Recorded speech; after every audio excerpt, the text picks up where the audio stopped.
അധികം പറയാനുണ്ട്. ആലിക്കുട്ടി ഉസ്താദ് ഭൗതിക വിദ്യാഭ്യാസവും കൂടിയുള്ള വലിയ പണ്ഡിതനായിരുന്നു. പിന്നെ അദ്ദേഹത്തിൻ്റെ പാണ്ഡിത്യത്തിൻ്റെ സവിശേഷത നമുക്കൊക്കെ ഇന്നിപ്പോൾ പത്രക്കാരൊക്കെ ഒരു ഒറ്റ വരിയിൽ എഴുതി അദ്ദേഹത്തെ ഓർക്കാറുണ്ടെങ്കിലും അദ്ദേഹം കുറെ കൂടി ആഴത്തിൽ ഓർക്കപ്പെടേണ്ട ആളാണ്.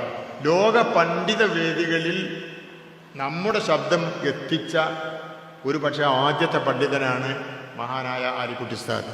അത് നമ്മൾ അങ്ങനെ പറയുമ്പോൾ വേറെ പലരെയും നമ്മൾ ഓർക്കാതിരിക്കുകയല്ല. നമ്മുടെ ആ ഒരു മണ്ഡലത്തിൽ ഒതുങ്ങി കഴിഞ്ഞിരുന്ന ആളുകൾ നമ്മളെ പണ്ഡിതന്മാരൊക്കെ അവർ അങ്ങനെ ഒരു നിലപാടെടുത്തതിൽ ഒരു തെറ്റും ഇല്ല. അത് ഒരു തെറ്റാണെന്ന് ഞാൻ പറയുകയുമല്ല. അതേ സമയത്ത് ആലിക്കുട്ടി ഉസ്താദിൻ്റെ കാലം വന്നപ്പോൾ അദ്ദേഹത്തിന് ലോകത്തെക്കുറിച്ച് ധാരാളം അറിവും ബോധവും ഒക്കെ ശേഖരിക്കാൻ പറ്റിയപ്പോൾ മറ്റുള്ളവരോട് ചെന്ന് സംസാരിക്കാൻ ആവശ്യമായിട്ടുള്ള ഭാഷാജ്ഞാനമൊക്കെ അദ്ദേഹത്തിനുണ്ടായപ്പോൾ അദ്ദേഹം സമസ്ത പോലുള്ള വലിയൊരു പണ്ഡിത സഭയെ പ്രതിനിധീകരിക്കുന്ന ആളുകൂടിയായതുകൊണ്ട് ജാമിഅ നൂരിയെ പോലുള്ള വലിയൊരു വിദ്യാപീഠത്തിൻ്റെ ഷെയ്ഖുൽ ജാമിഅ അതിൻ്റെ പ്രിൻസിപ്പാളും റെക്ടറുമൊക്കെ ആയ സ്ഥിതിക്ക് അദ്ദേഹത്തിന് റാബിത്തത്തുൽ ആലമിൽ ഇസ്ലാമി, വേൾഡ് മുസ്ലിം ലീഗ് തുടങ്ങിയിട്ടുള്ള വലിയ പണ്ഡിത വേദികളിലൊക്കെ ചെല്ലാനും കേരളത്തിലും ഇങ്ങനെയൊക്കെ പണ്ഡിതന്മാരുണ്ടോ എന്ന് അറബ് മുസ്ലിം ലോകം അറിയാനും ഇടമായി. എന്നാൽ ഇതിൻ്റെ മുമ്പ് ആരെങ്കിലും അങ്ങനെ ചെയ്തിട്ടുണ്ടോ എന്ന് ചോദിച്ചാൽ എൻ്റെയൊക്കെ പരിമിതമായ അറിവിൽ ഇല്ല എന്നതാണ് വാസ്തവം.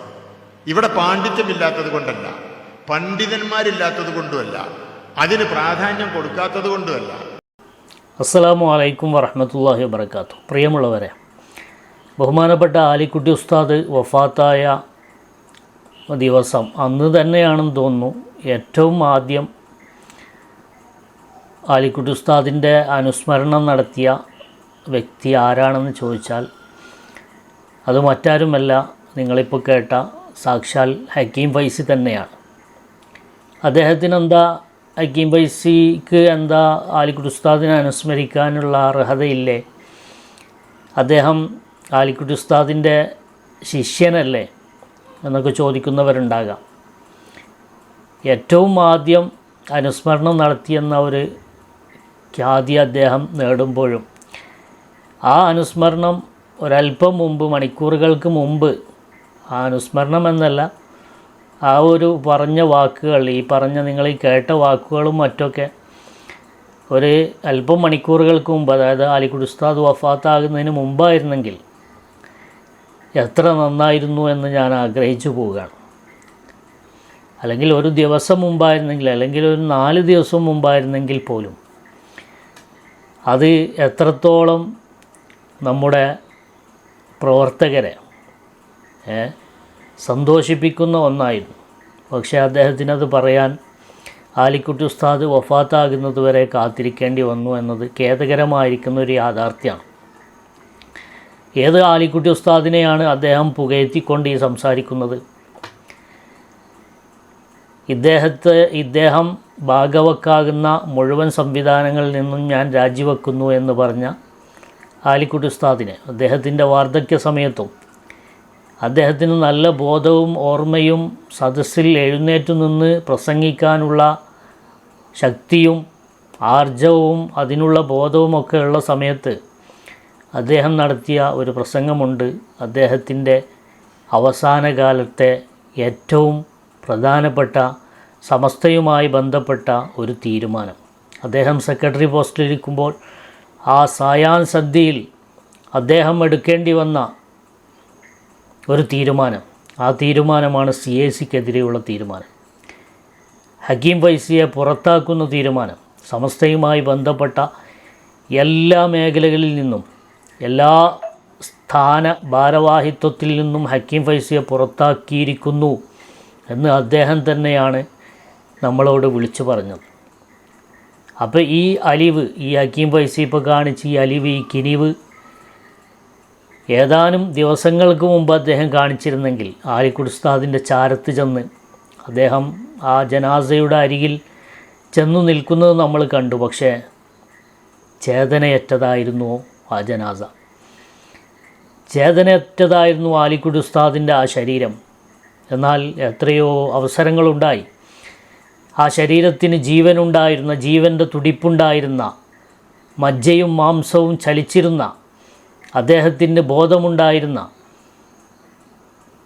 ഒരു ഉസ്താദ് അദ്ദേഹത്തിനുണ്ടായിരുന്നു. ദിവസങ്ങൾ അദ്ദേഹത്തിനുണ്ടായിരുന്നു. നമുക്കൊക്കെ ഇതിൽ വലിയ പാഠമുണ്ട്. ആ സമയത്തൊന്നും അദ്ദേഹത്തിന് ഇങ്ങനെ പറയാനോ, ഉസ്താദിൻ്റെ അടുക്കൽ പോയിട്ട് ഉസ്താദെ എനിക്ക് തെറ്റുപറ്റിപ്പോയി, നിങ്ങൾ മാപ്പാക്കണം എന്നൊരു വാക്ക് പറഞ്ഞിരുന്നെങ്കിൽ ഇവിടെ ഇന്ന് ഒരു പ്രശ്നവും ഉണ്ടാകുമായിരുന്നില്ല. നിങ്ങൾക്ക് തെറ്റിദ്ധാരണ വന്നു പോയതാണ്, എൻ്റെ ഭാഗത്തുള്ള വിഷയങ്ങൾ ഇന്നതൊക്കെയാണ്, ഇതാ നിങ്ങൾക്കെന്തെങ്കിലും വേദന ഉണ്ടായിട്ടുണ്ടെങ്കിൽ നിങ്ങളതൊക്കെ ക്ഷമിക്കണം എന്നെങ്കിലും അദ്ദേഹം ആലിക്കുട്ടി ഉസ്താദിൻ്റെ അടുത്ത് ചെന്ന് പറഞ്ഞിരുന്നെങ്കിൽ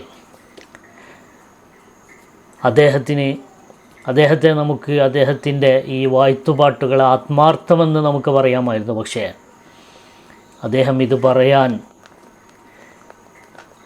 ആ ശരീരത്തിൽ നിന്ന് ആത്മാവ് വേർപിരിയുന്നത് വരെ കാത്തുനിന്നു എന്നത് ഖേദകരമല്ലേ?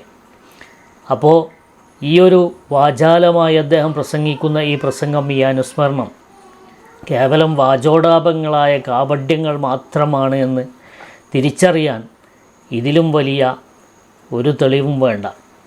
ആലിക്കുട്ടി ഉസ്താദ് അദ്ദേഹത്തിൻ്റെ ആരോഗ്യ ദൃഢഗാത്രനായ സമയത്ത് നടത്തിയ പ്രസംഗം, ആ പ്രസംഗം നമ്മളൊക്കെ കേട്ടതാണ്.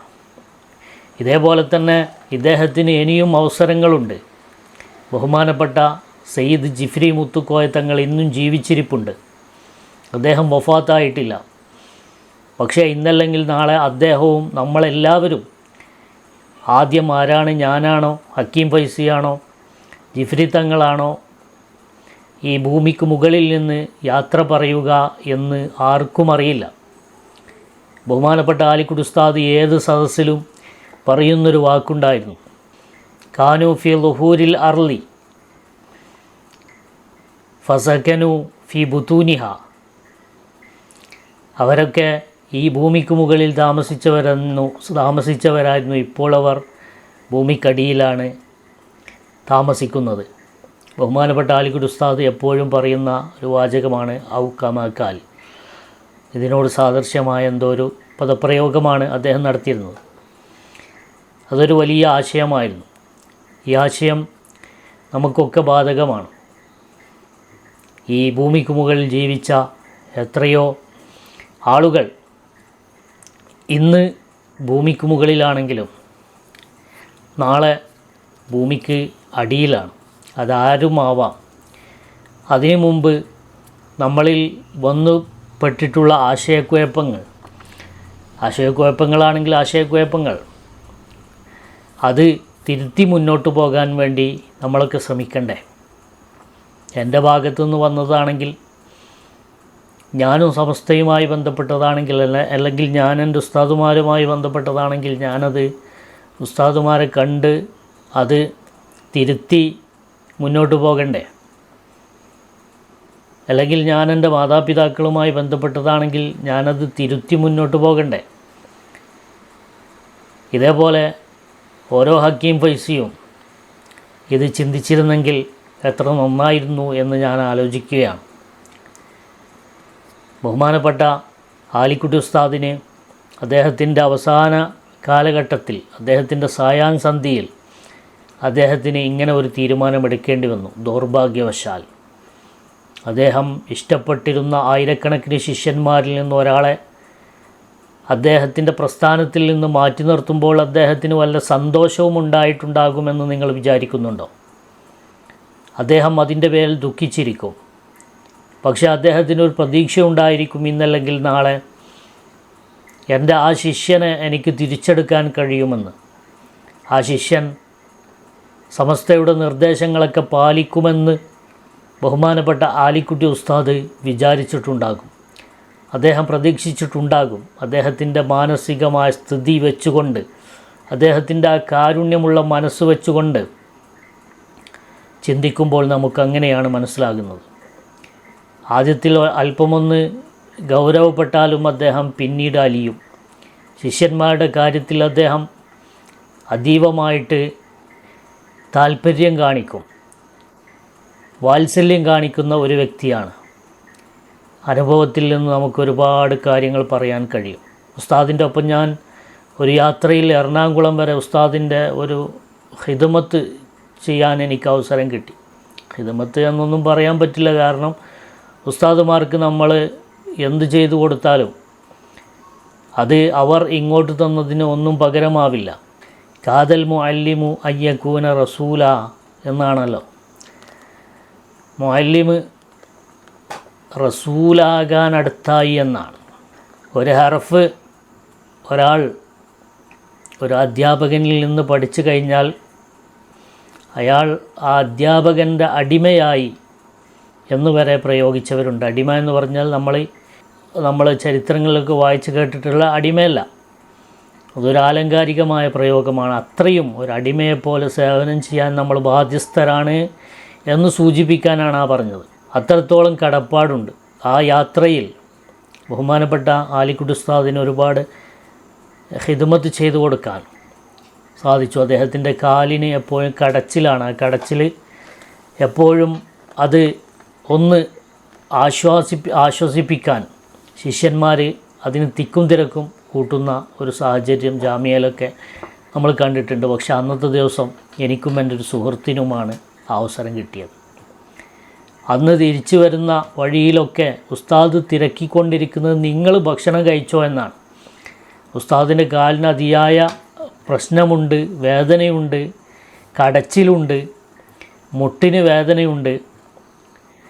എന്നിട്ടും ആ പരിപാടി മുടക്കാതെ ഉസ്താദ് പോവാണ് എറണാകുളത്തേക്ക്. ഒരു പരിപാടി ഉദ്ഘാടനം ചെയ്യാനാണ്. എന്നിട്ട് തിരിച്ചു വരുന്ന സമയത്ത് ഞങ്ങൾ രണ്ടാളോടും ചോദിക്കുന്നത് നിങ്ങൾ ഭക്ഷണം കഴിച്ചോന്ന്. അത് ഒരു തവണയല്ല, 2 തവണയല്ല. ഉസ്താദ് അത് ചോദിച്ചുകൊണ്ടേയിരിക്കുകയാണ്. കാരണം ഉസ്താദിൻ്റെ മനസ്സിൽ ഏറ്റവും അലട്ടിക്കൊണ്ടിരിക്കുന്ന വിഷയം എൻ്റെ കൂടെ വന്ന ഈ 2 കുട്ടികൾ ഭക്ഷണം കഴിച്ചോ എന്നതാണ്. ഉസ്താദ് ചിന്തിച്ചു കൊണ്ടിരിക്കുന്ന വിഷയം അതാണ്. നോക്കൂ നിങ്ങൾ, അത്രത്തോളം എൻ്റെ ഒരു സുഹൃത്ത് പറഞ്ഞ ഒരു അനുഭവമുണ്ട്. അദ്ദേഹം ഈ വയനാട് 2019-ലും 20-ലും ഒരു ഉരുൾപൊട്ടൽ ഉണ്ടായിരുന്നു. വെള്ളം കയറലും ഉരുൾപൊട്ടലുമൊക്കെയായി. ആ സമയത്ത് അദ്ദേഹം നിലമ്പൂരിൽ നിന്ന് കോളേജിലേക്ക് വരികയായിരുന്നു. വരുന്ന യാത്രാ മധ്യേ അദ്ദേഹം ചെറിയ ഒരു വെള്ളം മറികടന്ന ഒരു പാലത്തിനരികിൽ വെച്ച് ചെറിയൊരു അപകടത്തിൽപ്പെട്ടു. അദ്ദേഹത്തിൻ്റെ ബാഗും അദ്ദേഹത്തിൻ്റെ മറ്റ് വസ്ത്രങ്ങളടങ്ങിയ ബാഗും മറ്റ് പുസ്തകങ്ങളൊക്കെ നഷ്ടപ്പെട്ടു. അങ്ങനെ അദ്ദേഹം ഒരു ബനിയൻ ധരിച്ചുകൊണ്ടാണ് അദ്ദേഹം കോളേജിലേക്ക് വരുന്നത്. കോളേജ് മുടക്കണ്ട എന്ന് കരുതി കോളേജിലേക്ക് എത്തിയപ്പോൾ കുറഞ്ഞ കുട്ടികൾ മാത്രമേ, അന്നത്തെ ആ അപകടത്തിൻ്റെ ഭീതിയിൽ പലരും ലീവാക്കി, കുറഞ്ഞ കുട്ടികൾ മാത്രമേ അന്ന് ശനിയാഴ്ച കോളേജിലെത്തിയിരുന്നുള്ളൂ. ഏതാനും കുട്ടികൾ. സാധാരണഗതിയിൽ ആലിക്കുട്ടി ഉസ്താദ് രാത്രി കോളേജിലേക്ക് വരാറില്ല. പക്ഷെ അന്ന് ആലിക്കുട്ടി ഉസ്താദ് വണ്ടിയെടുത്ത് ഡ്രൈവറെ കൊണ്ട് വണ്ടിയെടുപ്പിച്ച് കോളേജിലെത്തി. ഈ അപകടം പറ്റിയ പല വാർത്തകൾ ഉസ്താദ് കേട്ടിട്ടുണ്ട്. പക്ഷേ കോളേജിൽ വന്ന തൻ്റെ ശിഷ്യന്മാർക്ക് എന്തു പറ്റി എന്ന് അന്വേഷിക്കാനാണ് ഉസ്താദ് വന്നത്. ആ സമയത്ത് ഇങ്ങനെ വസ്ത്രങ്ങളടങ്ങിയ ബാഗ് നഷ്ടപ്പെട്ടത് മറ്റുമൊക്കെ ഈ സുഹൃത്ത് ഉസ്താദിനോട് പറഞ്ഞു. ഉസ്താദ് തിരക്കിയപ്പോൾ ഉസ്താദ് തൻ്റെ പോക്കറ്റിൽ നിന്ന് അപ്പോൾ തന്നെ 2000 രൂപ എടുത്തു കൊടുത്തിട്ട് അദ്ദേഹത്തോട് പറഞ്ഞു, നിങ്ങൾ എത്രയും പെട്ടെന്ന് ഭക്ഷണം കഴിക്കുക, എന്നിട്ട് ബാക്കി പൈസക്ക് നിങ്ങൾ ഡ്രസ്സ് വാങ്ങിക്കോ എന്ന് പറഞ്ഞു.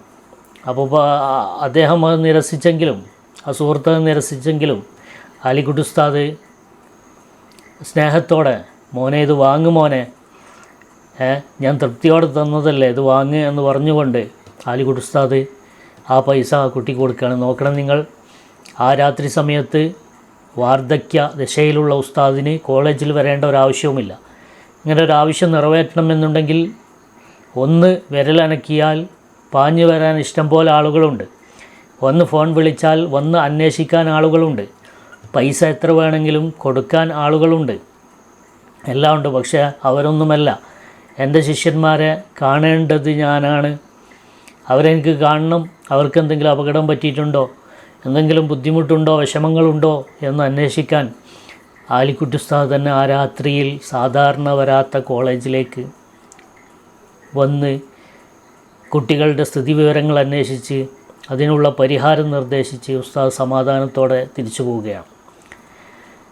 ഇങ്ങനെ വാത്സല്യം കാണിച്ച നമ്മുടെ ഉസ്താദ്, ആ ഉസ്താദ് വഫാത്താകുന്നതിന് മുമ്പ് ബഹുമാനപ്പെട്ട ഹക്കീം ഫൈസി നിങ്ങൾക്ക് അദ്ദേഹത്തിൻ്റെ ചാരത്ത് ചെന്ന് അദ്ദേഹത്തോട് തൻ്റെ സങ്കടങ്ങളും മറ്റും പറഞ്ഞ് അദ്ദേഹത്തോട് മാപ്പിരന്ന്, എത്ര കുനിഞ്ഞാലും നമ്മുടെ ഗുരുവിൻ്റെ മുന്നിലല്ലേ നമ്മൾ കുനിയുന്നത്, അവിടെയല്ലേ നമ്മൾ കുനിയേണ്ടത്, അങ്ങനെയല്ലേ നമ്മൾ പഠിപ്പിക്കുന്നത്, അങ്ങനെയല്ലേ നമ്മൾ പഠിച്ചത്, അവിടെ എത്ര കുനിഞ്ഞാലും അള്ളാഹു നമുക്ക് ഉയർച്ചയല്ലേ തരുകയുള്ളൂ.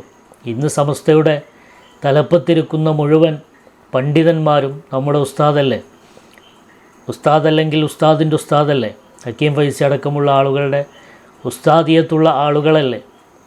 പക്ഷേ ഞാനൊന്ന് വലുതാകുമ്പോൾ, എനിക്ക് ഒരുപാട് ശിഷ്യന്മാരാകുമ്പോൾ, എൻ്റെ ശിഷ്യന്മാർ ബിരുദവും ബിരുദാനന്തര ബിരുദവും നേടുമ്പോൾ, എൻ്റെ ശിഷ്യന്മാർ അന്താരാഷ്ട്ര തലങ്ങളിൽ ഉന്നത ജോലികളിൽ ഉന്നത വകുപ്പുകൾ കൈകാര്യം ചെയ്യുമ്പോൾ, എൻ്റെ വിദ്യാഭ്യാസ ശൃംഖല അത് പടർന്നു പന്തലിക്കുമ്പോൾ, എനിക്ക് എന്തെന്നില്ലാത്ത സ്വീകാര്യത ലഭിക്കുമ്പോൾ, എനിക്ക് സാമ്പത്തികമായ നേട്ടമുണ്ടാകുമ്പോൾ, എനിക്ക് സാമ്പത്തികമായ എൻ്റെ വിദ്യാഭ്യാസ സമുച്ചയത്തെ വളർത്തിയെടുക്കാനുള്ള സോഴ്സുകൾ ധാരാളം ഉണ്ടായി വരുമ്പോൾ, എനിക്കെന്ത് ഉസ്താദ്, എനിക്കെന്ത് അധ്യാപകൻ, അവർ പറഞ്ഞെടുത്ത് ഞാൻ നിൽക്കേണ്ട ആവശ്യമുണ്ടോ എന്ന ധാർഷ്ട്യം എൻ്റെ ഉള്ളിലേക്ക് കടന്നു വരുന്നുണ്ടെങ്കിൽ, അതിൻ്റെ പേരല്ലേ അഹങ്കാരം എന്നുള്ളത്, അതിൻ്റെ പേരല്ലേ ജാഡ എന്നുള്ളത്. ഇത് മനുഷ്യൻ്റെ തലയിൽ നിന്നിറങ്ങാത്ത കാലത്തോളം മനുഷ്യൻ ഒരിക്കലും പുരോഗതിപ്പെടില്ല ആത്മീയമായിട്ട് എന്ന് പഠിപ്പിക്കപ്പെട്ടവരല്ലേ നമ്മൾ. അള്ളാഹു അനുഗ്രഹിക്കുമാറാവട്ടെ. എല്ലാവർക്കും ഒന്നിച്ചു മുന്നേറാൻ അള്ളാഹു സൗഭാഗ്യം നൽകട്ടെ. ആമീൻ. അസ്സലാമു അലൈക്കും വറഹ്മത്തുള്ളാഹി വബറകാതുഹു.